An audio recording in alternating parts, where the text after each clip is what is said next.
সবাইকে আমন্ত্রণ জানাচ্ছি 52 টিভি বাজেট আপডেটে। আপনাদের সঙ্গে আছি আমি রুম্মান ক্রান্তি।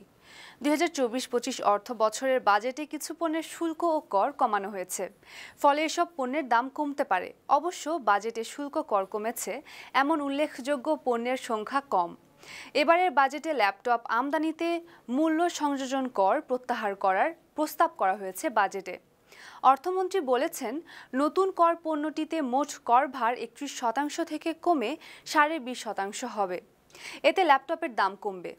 গুঁড়া দুধ, সরকারি সংস্থা টিসিবির হিসাবে 1 কেজি গুঁড়া দুধ কিনতে এখন 790 থেকে 800 টাকা খরচ হয়।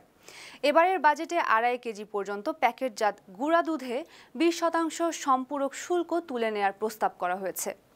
এ কারণে বাজেটের পর গুঁড়া দুধের দাম কিছুটা কমবে।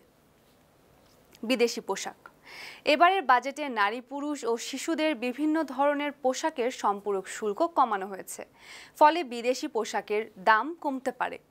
ডায়ালাইসিস সেবা, বাজেটে কিডনি রোগীদের ডায়ালাইসিস সেবায় ব্যবহৃত ফিল্টারের শুল্ক কমানোর প্রস্তাব করা হয়েছে, ফলে কিডনি রোগী চিকিৎসা খরচ কমবে বলে ধারণা করা হচ্ছে। যদিও বিগত বাজেটগুলোতে ডায়ালাইসিস সেবার বিভিন্ন উপকরণে শুল্ক কর ছাড় দেওয়া হয়েছে, কিন্তু সেবা মূল্য কমেনি।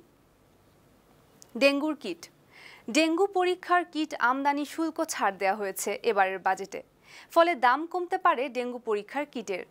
অন্যান্য, এছাড়া এবারের বাজেটে ক্যান্সারের ওষুধের কাঁচামাল, শুকনা ফল, মাশরুম, গ্রিন টি, কফি ইত্যাদি ক্ষেত্রে শুল্ক কর ও শুল্কায়ন মূল্যে বিভিন্ন পরিবর্তন আনা হয়েছে। এসব পণ্যের দাম কমার সম্ভাবনা রয়েছে। দর্শক, বাজেটের পরবর্তী আপডেট নিয়ে আপনাদের সামনে আবারও হাজির হব। সেই পর্যন্ত 52 টিভির সঙ্গেই থাকুন। সবাইকে ধন্যবাদ।